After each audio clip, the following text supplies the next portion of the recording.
Pernah dengar nama Jeffrey Epstein? Nama ini kembali meledak di internet dan media global setelah jutaan dokumen rahasia yang selama bertahun-tahun terkunci akhirnya dibuka ke publik. Dokumen-dokumen ini bukan sekadar arsip lama, isinya berpotensi mengguncang peta kekuasaan dunia. Tapi sebenarnya, apa yang sedang terjadi? Mari kita bedah pelan-pelan. Jeffrey Epstein dulunya dikenal sebagai pengusaha super kaya di Amerika Serikat. Gaya hidupnya mewah, jet pribadi kemana-mana, dan lingkar pertemanannya berisi orang-orang paling berpengaruh di dunia. Presiden, pangeran, miliarder, hingga selebritas papan atas. Namun di balik citra elite tersebut, Epstein menjalankan kejahatan yang sangat gelap. Ia diduga mengelola jaringan perdagangan dan eksploitasi seksual terhadap perempuan muda.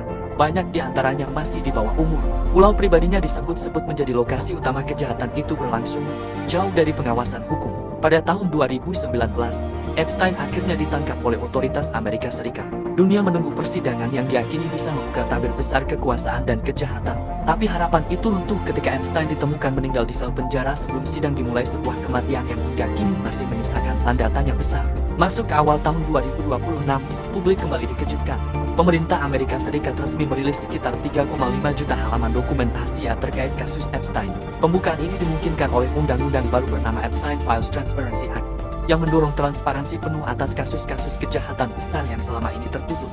Dokumen tersebut bukan hanya laporan polisi. Di dalamnya terdapat email pribadi, foto, rekaman video, catatan penerbangan, hingga kesaksian yang selama ini tidak pernah dilihat publik. Dan disinilah kontroversi besar muncul.